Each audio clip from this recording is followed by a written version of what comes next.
Hey yo, Terry P. It's your boy from Upper East Side, and I got your package right here. Uh, Perfect. Let me see that. Oh yeah, that's four Hey, pristine matches from that there Magma division. Everything accounted for, just like I told you. hey, I don't want that magma division. Get that garbage out of here. I'm out here looking for Rocket. No, Don ain't got no rocket. We ain't got no rocket matches. All we got up We here ain't is got all we no got is Rocket. Magma matches. Oh, I'm gonna show you a Rocket, Sonny. Don't you show me a rocket. Don't give me the cement shoes, Vinny. You're Ah. gonna be sleeping with the Aquas.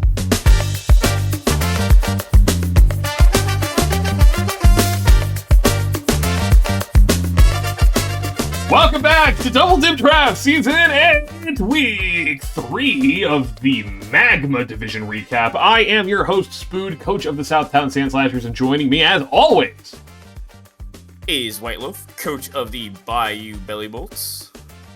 and we are in we're in weird times, okay? Even going into this week, like, the records in pretty much every division were all wackadoo in one way or another, and Magma was certainly no exception. And without spoiling anything, it remains weird, actually, at the end of the week. So that's exciting. These are dark days. These are dark, dark days. It's been fun, though. I've been having a lot of fun. I mean, as a spectator outside of the Magma division, and as someone who's like fairly comfortable in their own division, this is awesome. I'm having a great time watching this. But I gotta assume places like Magma and Rocket are stressful to play in. Yeah, yeah, I can imagine that, especially after the results of this week. You know, again, don't want to get too much into spoilers, but pretty wacky. Pretty wacky. And we're gonna start with that wacky tobacky. Take a puff on that pipe. We have got Spootman, coach of the of the Heerlen Hawluchas, versus Metropic, coach of the Bekasi Bisharps. This is an interesting game because going into it, we have still again Vincent sitting undefeated 2-0 going into this week. He has not lost since the beginning of season. No, the end of season 6 was the last time he lost because he won all of his season 7 matches. Clean sweep through, and now of course is sitting 2-0 going into week 3 in season 8. So he has not lost in main season in actually like 3 years probably. That's disgusting. Yeah, that ain't right. Metropic, though, showing a lot of promise right off the bat. He's currently sitting at a 1-1 dead even diff going into this, and even that's actually just not quite enough to bump him into the top 4 contention in Magma. But this is, again, like, by seed, this is a match that everybody can more or less write off and afford to lose, but I mean, this draft has been looking pretty killable, and he's already had a couple of close calls. I know that like the anchor match went super close with Vincent, so he's got to stay on his toes, especially with the new blood looking so scary this time around. Indeed. I also love, we get to see finally the battle of the Agrons. You've got your regular Agron, you've got your Mega Agron. Um, you know, especially from Vincent's point of view, he really wanted that Mega Agron. That was his main thing he was looking for, and he lost that. Yeah, correct me if I'm wrong, but I believe that Metropic grabbed it one spot before it got to Vincent. That, I feel like that happened to a lot of people. Yeah. I believe that. The snipes were pretty brutal. Again, for some people, not for everybody, but like the drafting process was itself also pretty brutal this year. Yeah. But yes, this is the Agron Showdown, and we've got some interesting stuff. I mean, on Vincent's side, you've got all 3 of his Terra Captains, which is always kind of fun to see in the preview. You've got Flying Agron, Water Armaldo, and Ground Kraydilly. So a lot of flexibility there. Metropic bringing that, again, just an all-reliable Terra Normal mouse hold, which does put a lot of pressure on that tidy-up population bomb. If you don't have a Rocky Helmet ready to go, it's a huge pain. It's a headache. Yep. You are indeed being bombed by a local population. I'm actually realizing they both brought all 3 Terra Captains. There's a lot of Terrastalizing in this match, because you've got normal Mousehold, but you've also got Grass Torterra and Fairy Altaria, which are both active Terra Captains. So Yeah. Half the Pokemon in this game are capable of terastallizing, and I think in general, these are both kind of beefy-looking teams looking to do a lot of just granular, incremental damage, you know? A hazard up here, like Metropic is going to benefit a lot from spikes, you know. Vincent's going to want to get his rocks up, you know, he's going to want to try and force an early Terra out of one of these captains so that he knows better how to, you know, play his pieces around it. This just, I don't know, they both look really big and chunky and you know, I don't think this is going to be a fast game. It doesn't look like a fast game to me. It does not look like a fast game, no, but, you know, like you said, definitely can expect a lot of hazards, I imagine.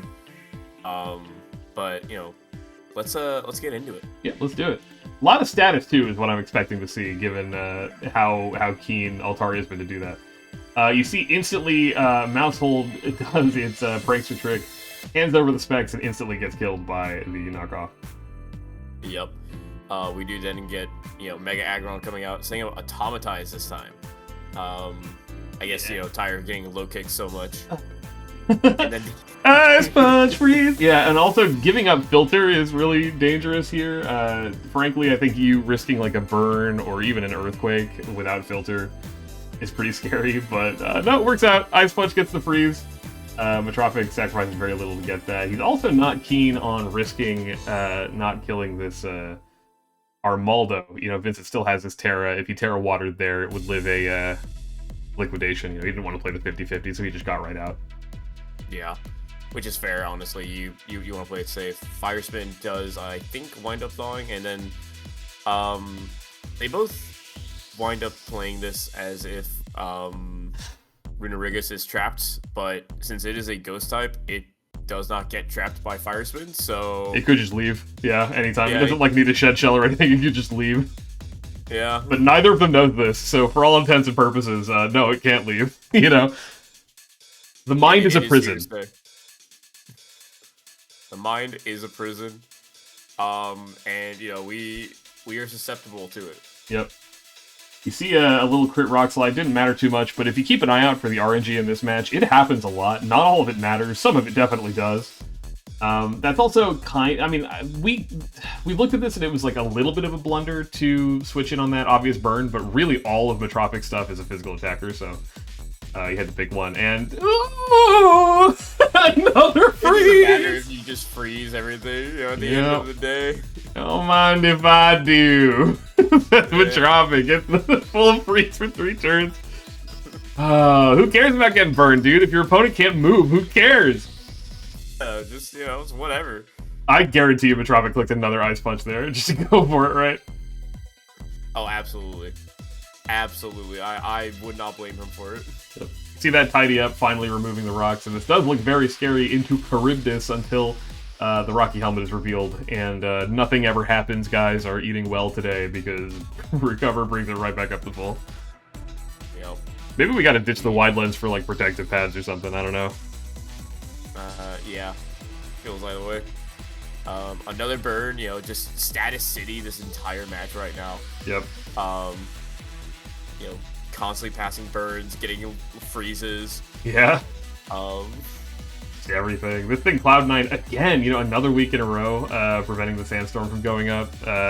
We have seen a lot of value out of Nimbus, the Altaria. Yeah, we have. Another burn! It's just... More burns. I think it's the first time anything's actually been trapped by Fire Spin and actually unable to leave. Yeah. Because we've seen, you know, damage. Fire Spin has hit like Grimmsnarl, which could Parting Shot, or things that can Flip Turn, or U-Turn, or Ghost types. And this is the very first time, I think, that something's actually been stuck in by Fire Spin that actually can't leave. Yeah. That Fire Spin and that burn just, like, chipping away Charybdis, like, so much. Yep, but he recovers right back up, and it's no big loss on his end.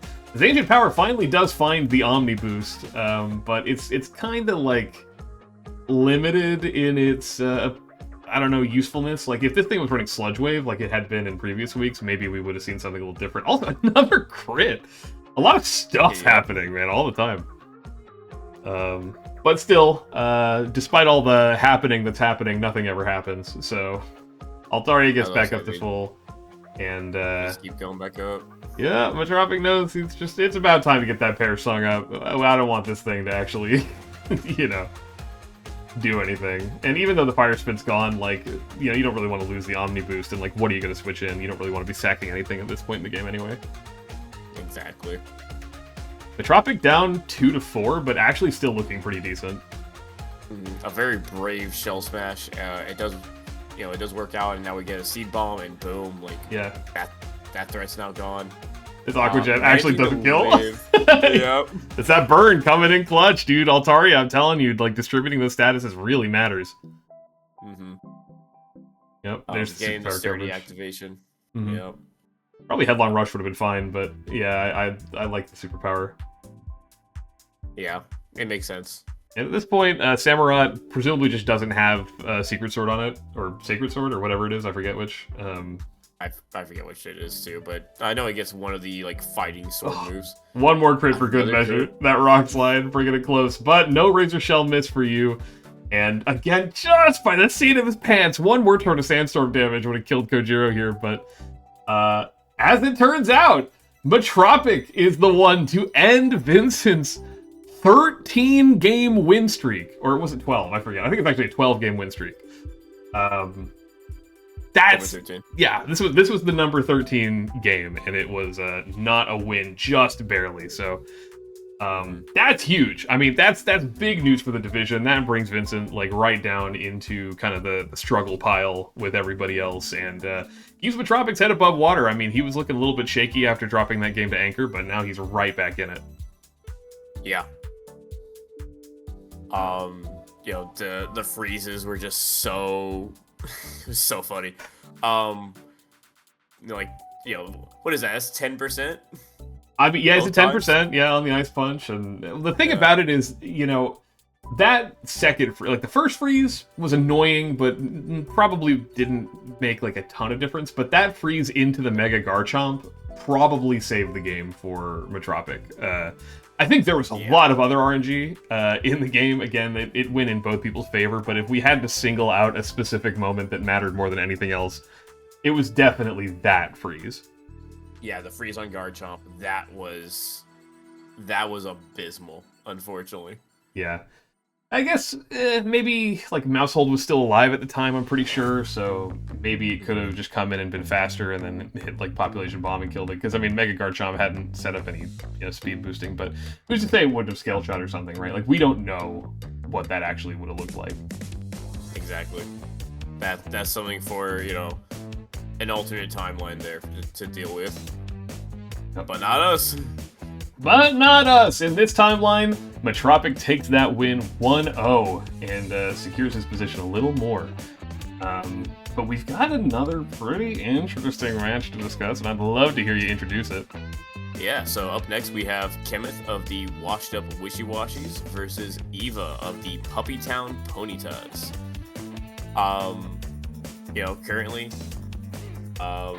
you know, Kenneth sitting pretty comfy, you know, sitting at 2-0, top of the division currently, with a differential of 6.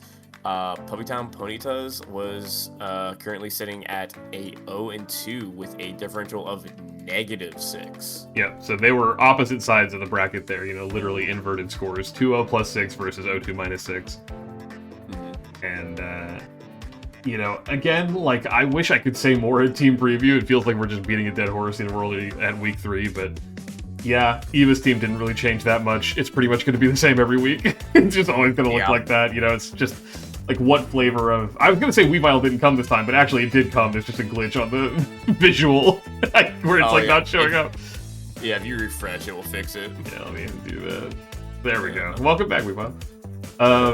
Yeah, this team is just going to look really similar every week, and this week, no exception. On Kevin's side, you know, you've got, like, low kick, Scarboder, like, a couple of things that, you know, are fairly standard. Of note, I would say, is, like, Terra Water, Delmise looks kind of interesting. I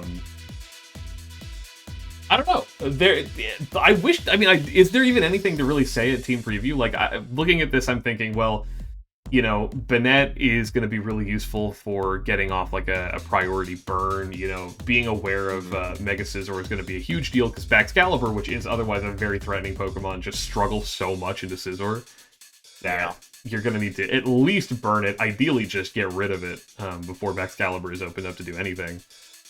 Even Whimsicott, you know, like prankster shenanigans, like, you know, getting paralyzed is not exactly ideal.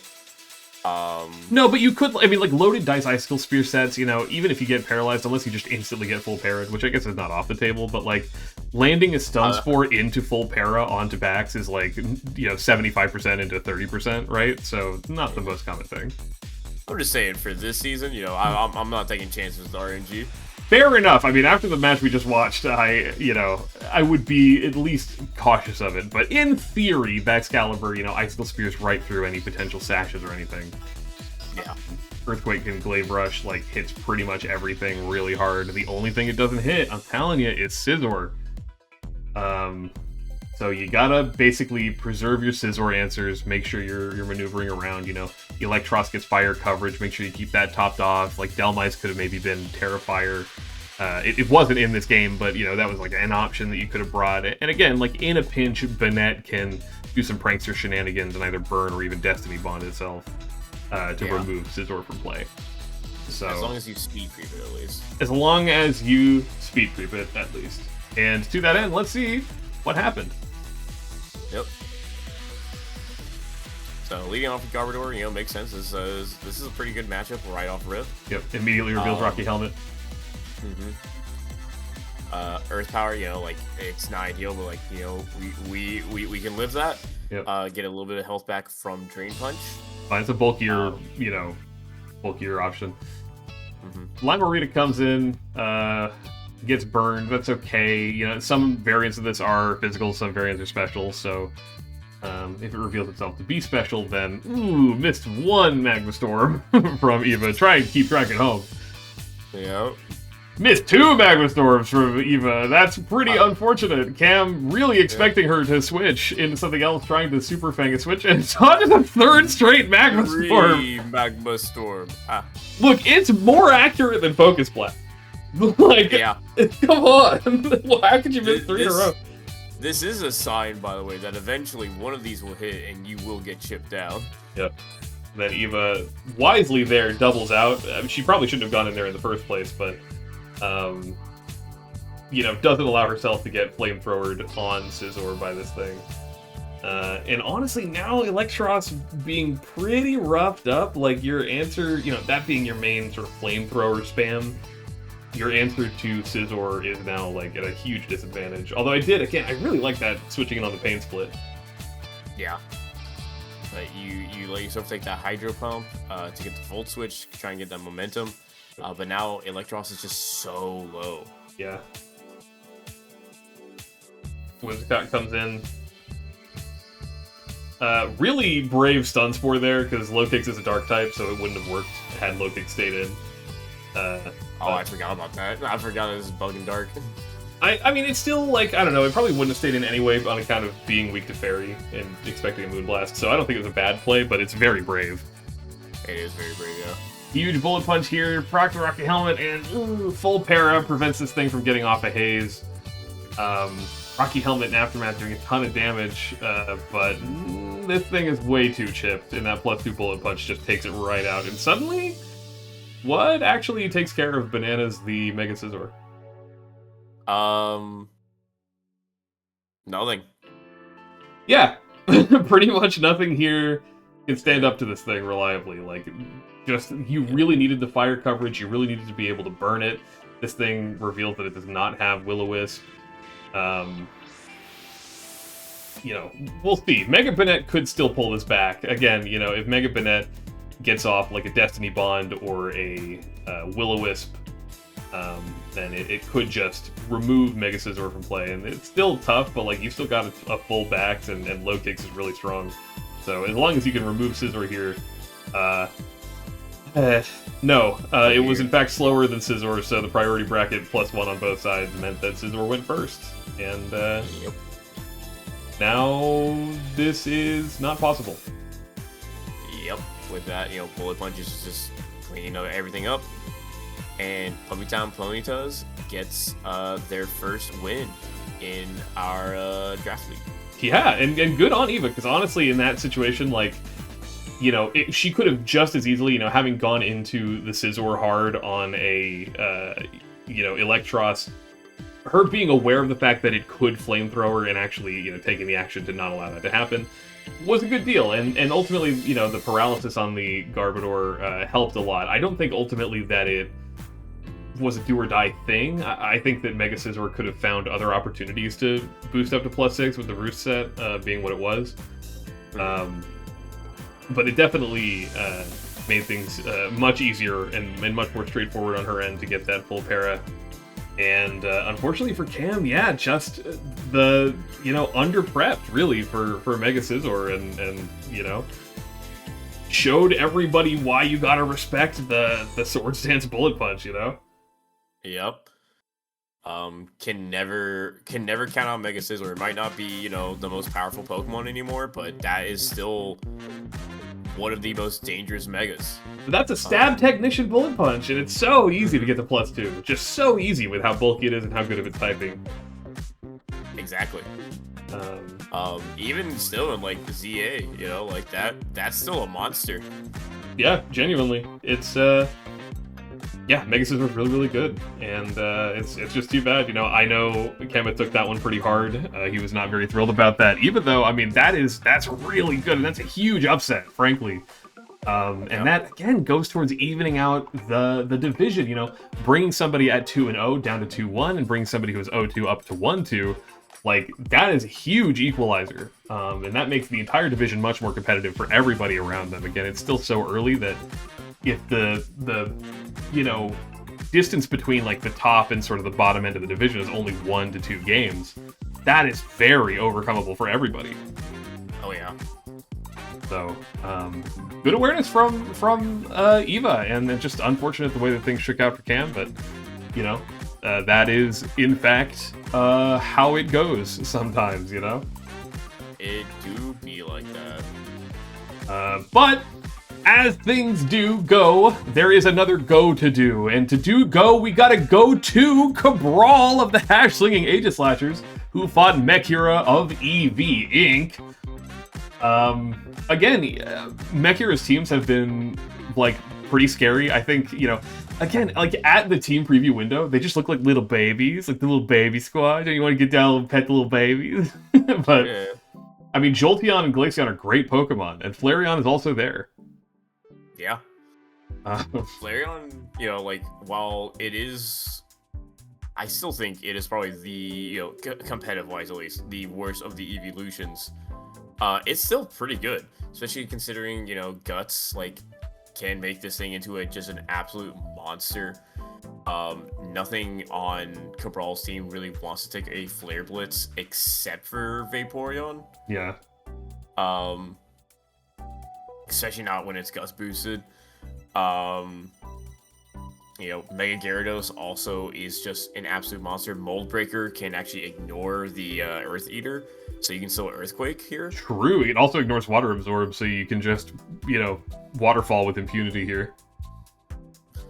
And then, of course, Ditto, you know, can cancel any setup. Well, almost any setup. Foreshadowing is a literary device, where... Yeah. Yeah, no, Ditto, in theory, is going to keep things in check, especially, I mean, seeing no Blaziken, like, Blaziken's going to be pretty afraid of just having its stuff copied by Ditto and then getting reverse swept by your own Blaziken, so it makes sense to me why it didn't come. You know, Jolteon has good speed control. I thought Regice was a smart bring from Cabral because it also does a really great job into any, you know, stolen special attackers from Ditto's end or into Jolteon and Glaceon, even with Terra. Like, that thing is just so specially bulky that it's a huge problem. Yeah. So this one looks to be pretty standard, you know.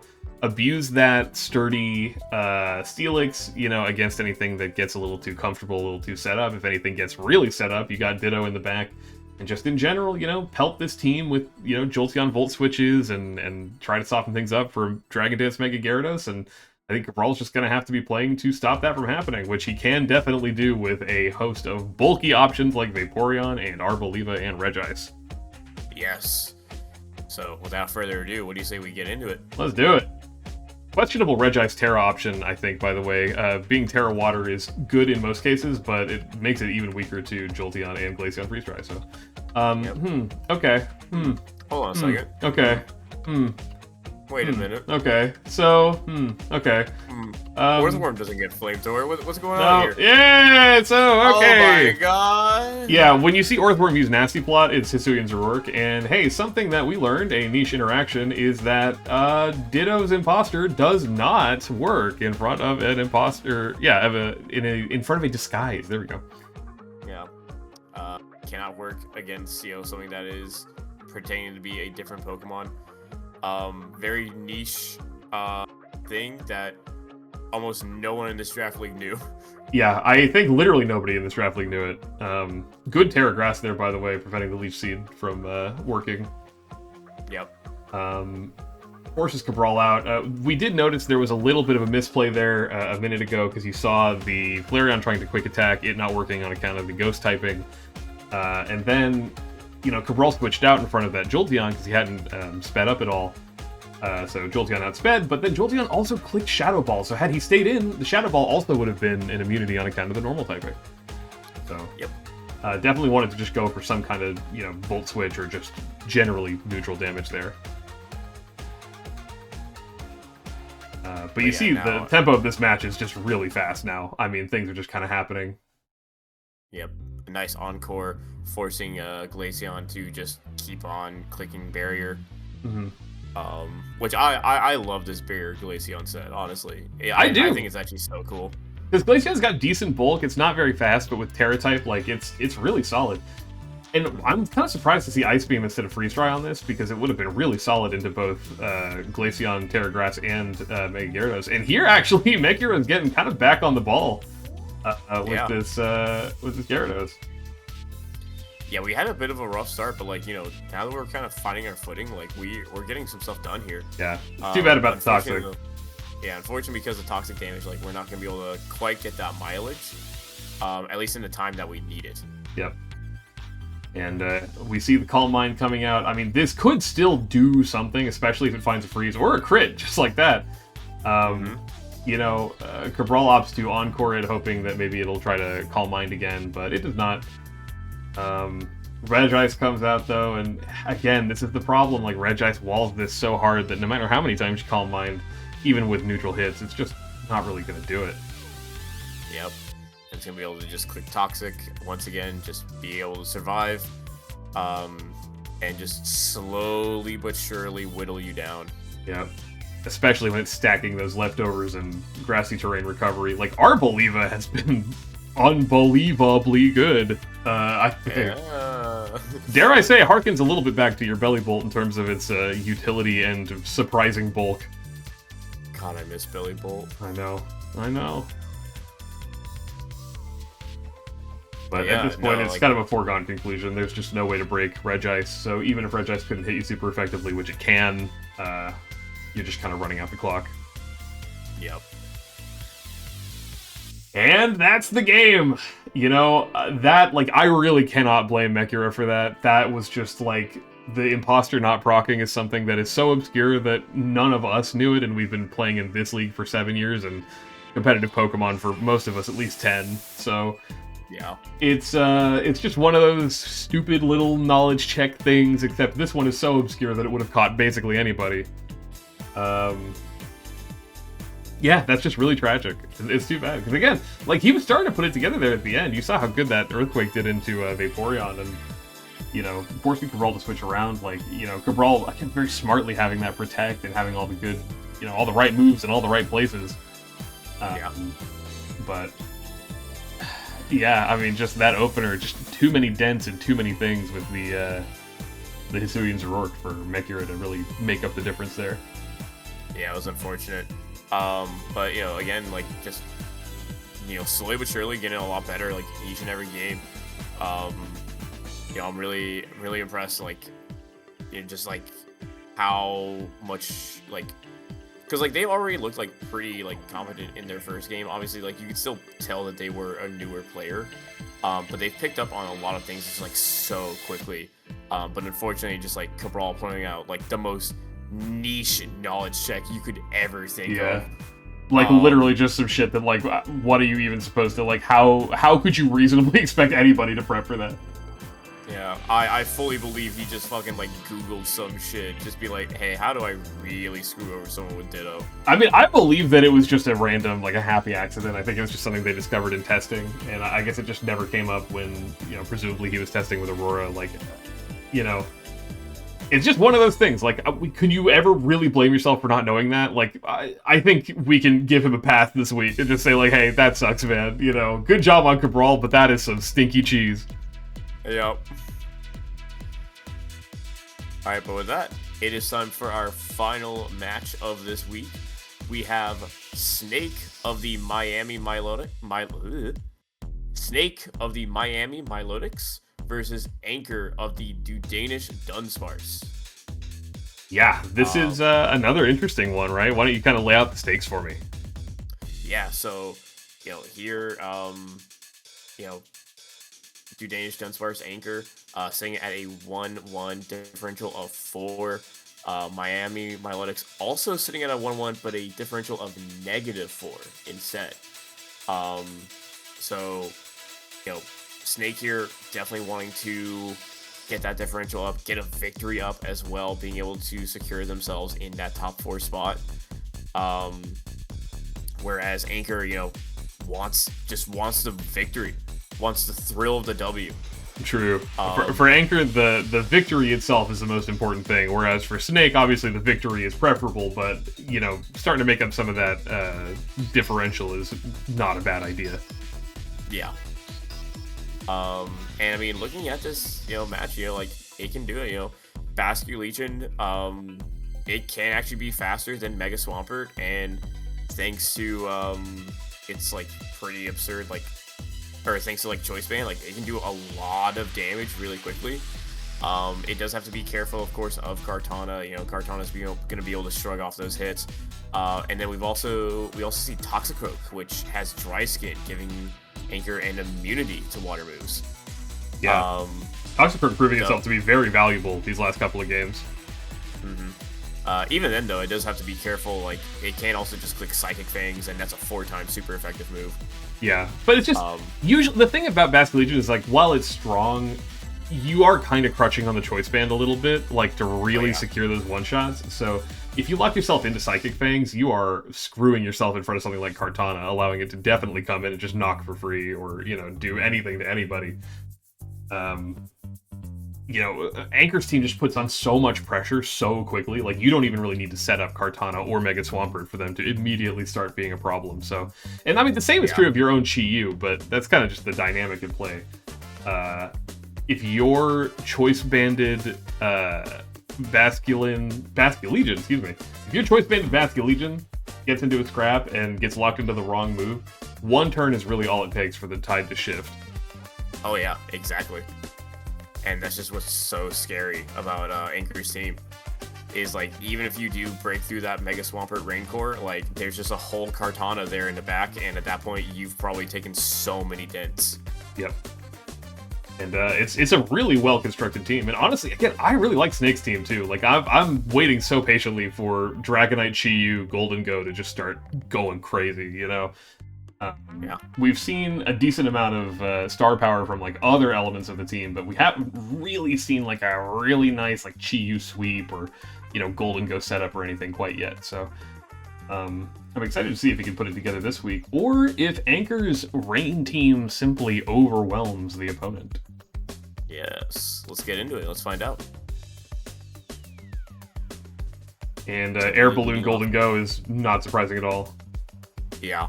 We don't want to take an earthquake. Reflect is not exactly what I was expecting, especially since you know, we're holding a balloon. Yeah, no light play. So these are pretty short screens. And Make It Rain, you know, this is a team of like a lot of Pokemon that kind of just resist steel. Nick does a good job calling that Mega Swampert switch in, and also does a decent job of expecting a switch, but does not catch the Gengar and gets spin blocked. Very good switch on Anchor's part. Going for a nice safe Shadow Ball. Just kind of like play it safe. No reason to like just click Sludge Wave and have Golden Go come out and be immune to that. Yep.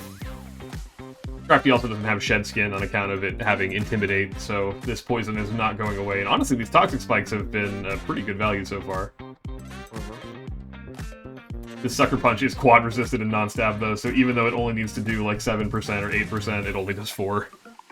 Yeah, Scrafty's got pretty decent bulk still, but it will go down thanks to that poison damage. And then Chi-Yu comes out, and this is a scary Pokemon. I appreciate going for the Sucker Punch just to get that little extra chip, just to be safe. Yeah, just knowing that you don't really want to switch anything into Chi-Yu, so you might as well just, hey, get a little bit of extra credit and then get something in safely. I don't know about this Serena, man. Like, it was Terra Fairy, so it wasn't like it could ever not be obliterated by Sludge Wave. Yeah. Going out into Honchko, that was actually a pretty risky switch as well, because Honchko does get Pursuit. So it absolutely could have Pursuit trapped the Gengar and secured a kill there. Yeah, but the Gengar wasn't really needed at this point, to be honest. I mean, it's nice for Golden Go, but you don't necessarily need it when Kartana's in the game, especially seeing what the Golden Go set is, like having seen what has already been revealed. Oh yeah, no, it was not like going to be like a crucial, but it would have been nice to at least get that little diff, if nothing else. Yep. Golden Go does stack itself using Memento. And here, just rub salt in a wound. Just get a last-minute freeze. Why not? Doesn't matter. I think maybe at best it saved a differential point there for Anchor, but that was a lock. There were so many different ways that like anything could have won there from that range. So. Oh yeah. But yeah, I mean, that's a clean 4-0 for Anchor over Snake. Like, really, I wouldn't say that there was a particular amount of meaningful RNG in that game.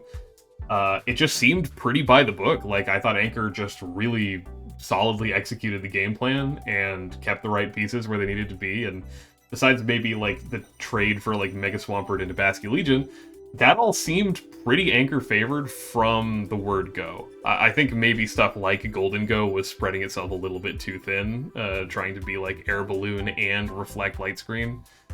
Yeah. If maybe he was setting up for like a, Flame Charge, like a Chi-Yu sweep or something behind screens, I don't know. I don't think this was the team for that. Yeah.